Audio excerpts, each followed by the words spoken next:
यह कहानी है रवि और अमित, दो भाइयों की, जिनकी पत्नियां आपस में देवरानी जेठानी हैं। उनमें बिल्कुल भी नहीं बनती। रवि अमित का छोटा भाई है, जो एक ही घर में एक साथ रहते हैं, लेकिन दुनिया वालों की नज़र में पर दोनों का रहना बिल्कुल अलग अलग था। सिर्फ वह एक घर में इसलिए रहते थे ताकि समाज में वह दिखा सके कि वह बहुत अच्छा परिवार है। रवि, जो छोटा था, वह घर की ऊपरी मंजिल में रहता था। एक दिन रवि के बच्चे छत पर क्रिकेट खेल रहे थे, तो नीचे बहुत तेज आवाज़ आ रही थी। वही जेठानी के बच्चों का एग्ज़ाम था, जो नीचे पढ़ाई कर रहे थे। तो जेठानी बोली, ऊपर इतनी तेज क्रिकेट मत खेलो, नीचे पढ़ाई में डिस्टर्ब हो रहा है। सब सुनकर देवरानी को लड़ने का मौका मिल गया था। उसने बोला, अब क्या तुम यह चाहती हो मेरे बच्चे क्रिकेट भी ना खेलें? तुम्हें मेरे बच्चों से इतनी ज़्यादा चिढ़ किस बात की है? ऐसा बोलकर वह ऊपर चली जाती है और शाम को जैसे ही रवि घर आता है तो उसको बढ़ा चढ़ाकर सारी बातें बताती है। जेठानी जी हमारे बच्चों को खेलने नहीं देती, जब भी बच्चे खेलते उनको डांटती है। ऐसी बातें करके रवि के कान भर देती है। अब रवि, जो अभी थका हारा अपने घर आया था और बिजनेस में भी कुछ खास नहीं चल रहा था, उसका दिमाग वैसे ही गर्म था और गर्म हो जाता है, तो वह नीचे जाकर अपने भाई को खरी खोटी सुनाकर आता है और बोलता है, क्या तुम मेरे बच्चों को खेलने भी नहीं देना चाहते हो? इतनी ज़्यादा तुम्हें चिढ़ किस बात की है? अमित रवि को बचपन से ही बहुत प्यार करता था। अपने छोटों बच्चों की तरह उसको पाला था और उसको गुड्डू कहकर बुलाता था। रवि की बातें सुनकर अमित बोला, गुड्डू, तुझे कोई गलतफहमी हो रही है। ऐसा कुछ नहीं है मेरे भाई। लेकिन गुड्डू कहाँ मानने वाला था, उसके तो कान भर दिए थे उसने। अमित को उल्टा सीधा बोला और ऊपर चला गया। अब ऐसे ही घर में रात दिन किसी न किसी बात पर देवरानी और जेठानी में क्लेश होता रहता था। देवरानी, जो अपने आप को थोड़ा सा जेठानी से बढ़कर मानती थी, वह सोचती थी कि मैं कुछ ज़्यादा पढ़ी लिखी हूँ और होशियार हूँ। इसी बात का उसको घमंड था। एक दिन देवरानी छत पर कपड़े इस तरीके से डालती है कि जेठानी का आंगन पूरा गीला हो जाता है और उसमें कई बार बच्चे फिसल कर गिर जाते हैं और उनको चोट भी लग जाती है। जब जेठानी बोलती है कि इन कपड़ों को कहीं और डाल दो, यहाँ नीचे पानी हो रहा है और बच्चे गिर रहे हैं, तो यह सब बातें सुनकर देवरानी लड़ने को आ जाती है और बोलती है कि अब हम कपड़े भी नहीं सुखा सकते। इस घर में तुम मेरी सास बनने की कोशिश मत करो। इस तरीके से दिन रात उनके घर में क्लेश होता रहता था। दिन भर की यह सब बातें देवरानी अपने पति रवि को बताती है और फिर रवि यह सब बातें सुनकर बोलता है, मुझे लगता नहीं इतना सब कुछ यह लोग कर रहे होंगे जितना तुम मुझे बता रही हो। कविता, जो रवि की पत्नी है, वह कहती है, तुम्हें मुझ पर यकीन नहीं है? और कविता रोने लगती है। तो रवि कहता है, ठीक है, अब मैं इन लोगों की हरकतों पर नज़र रखूंगा। तो वह घर के आंगन में सीसीटीवी कैमरा लगा देता है और कविता से बोलता है, देखो, अब मैंने सीसीटीवी कैमरा लगा दिया है। अब यह लोग जो भी करेंगे मुझे मेरे मोबाइल पर दिखता रहेगा और अब तुम्हें मुझे कुछ बताने की ज़रूरत नहीं है। इन लोगों की हरकतों को मैं मोबाइल पर ही देख लूँगा। ऐसा बोलकर वह घर से चला जाता है।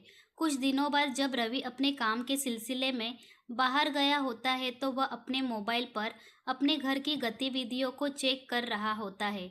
तो वह देखता है कि एक गाड़ी अचानक से उनके गेट पर रुकती है और उसमें से एक आदमी दरवाज़ा खटखटाता है और रवि का भाई अमित, जो कि घर में ही होता है, दरवाज़ा खोलता है। वह आदमी पूछता है, रवि का घर कौन सा है? तो रवि के बड़े भाई उनसे बोलते हैं, रवि का घर यही है। तुम कौन हो? क्या काम है? रवि से तुम्हें बोलते हैं, हमें रवि चाहिए।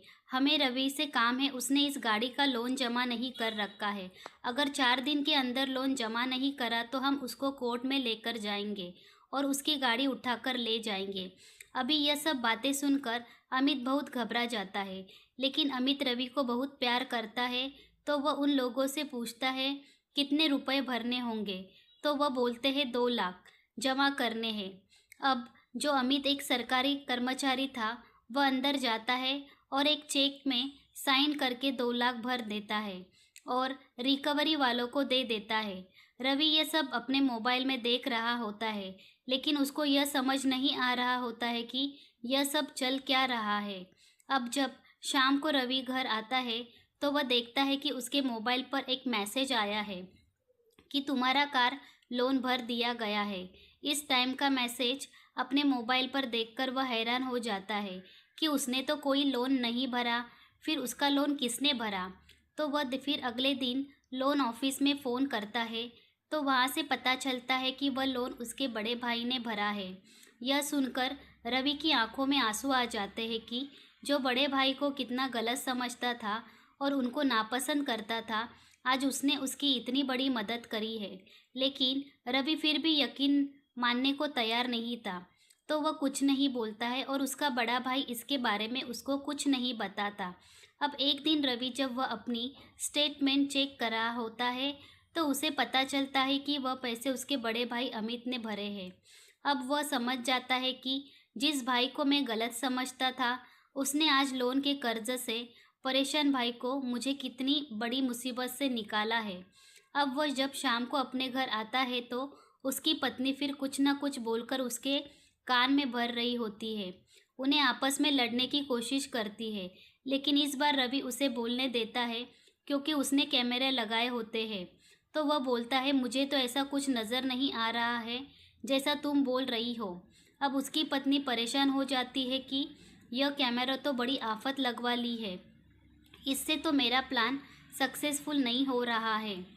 कविता ये सब ऐसा इसलिए करती थी क्योंकि उसको अपनी जेठानी बिल्कुल भी पसंद नहीं थी।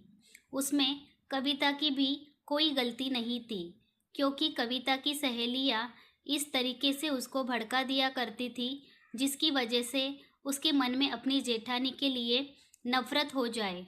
वैसे कविता दिल से बहुत अच्छी लड़की थी। एक दिन रवि और उसकी पत्नी बाजार गए होते हैं, तो अचानक से कविता का भाई उसके ससुराल आ जाता है। रवि और कविता बाजार थे, इस वजह से वह अपने भाई से बोलती है, तू घर मत जाना, वहाँ ताला लगा होगा, हम अभी पहुँचेंगे थोड़ी देर में, तब आना। कविता ऐसा इसलिए बोलती है क्योंकि उसको लगता है कि उसकी जेठानी उसके भाई का मान सम्मान नहीं करेगी। लेकिन जब उसका भाई उसे बताता है, मैं तो घर में ही हूँ, बैठा हूँ और मुझे तो काफ़ी टाइम हो गया है, इन लोगों ने तो चाय पकौड़े भी खिला दिए और थोड़ी देर में मेरे लिए खाना भी बन जाएगा, तुम आराम से आना, मेरी चिंता मत करो। यह सुनकर देवरानी सोचने लगती है कि भाभी को मैं कितना गलत समझ रही थी। आज मेरे मायके से मेरा भाई आया, तो उन्होंने बिना सोचे समझे उसको इतना मान सम्मान दिया। यह सब सोचकर कविता का मन थोड़ा भर आता है और उसकी सोच बदल जाती है। लेकिन अभी भी वह अपनी जेठानी से बात नहीं करती, क्योंकि उसकी सहेलियाँ उसको भड़काने में लगी रहती है। इसी वजह से वह अपनी जेठानी को अच्छा नहीं मानती। एक दिन जब बड़े भैया और भाभी घर में अपनी सालगिरह मना रहे होते हैं, तो रवि का मन नहीं मानता और वह नीचे अपने भाई की सालगिरह के लिए चले जाता है और उसके बच्चे भी आ जाते हैं। लेकिन उतने में ही उसकी पत्नी कविता चिल्लाते हुए आती और बोलती है कि तुम मेरे से बिना पूछे कैसे नीचे चले गए, क्यों गए इन लोगों के वहाँ।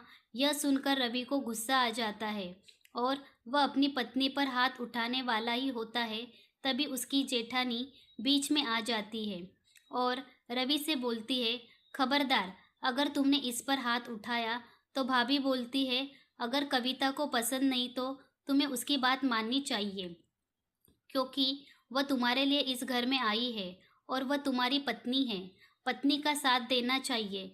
फिर कुछ देर बाद सबके सामने रवि अपनी पत्नी से बोलता है, तुमको पता भी है मैं कितने कर्ज में डूबा हुआ था और इन्होंने बिना बताए मेरी मदद करी, और जब तेरा भाई आया था तो तुझे लग रहा था कि मेरे भाई को कौन देखेगा, तब भी भाभी ने कितने अच्छे से तेरे भाई का मान सम्मान किया। ये सब बातें सुनकर कविता को अपनी गलती का एहसास होता है और वह अपनी जेठानी और भैया से माफ़ी मांगती है। वही उसके बाद अमित अपने भाई को प्यार से गुड्डू बोलता है और दोनों गले मिल जाते हैं। वही दोनों देवरानी जेठानी एक दूसरे को कसम खाकर बोलते हैं कि अब हम दोनों बहनों की तरह इस घर में रहेंगे और पूरा परिवार हंसते खेलते हुए अपनी ज़िंदगी गुजारते हैं। दोस्तों, उम्मीद करती हूँ कि आपको हमारी कहानी पसंद आई होगी। कहानी पसंद आई है तो वीडियो को लाइक करें, चैनल पर नए हैं तो चैनल को सब्सक्राइब करें और हाँ, नोटिफिकेशन बेल आइकन को ज़रूर दबाइए ताकि अगली अपडेट सबसे पहले आपको मिले। तब तक के लिए धन्यवाद।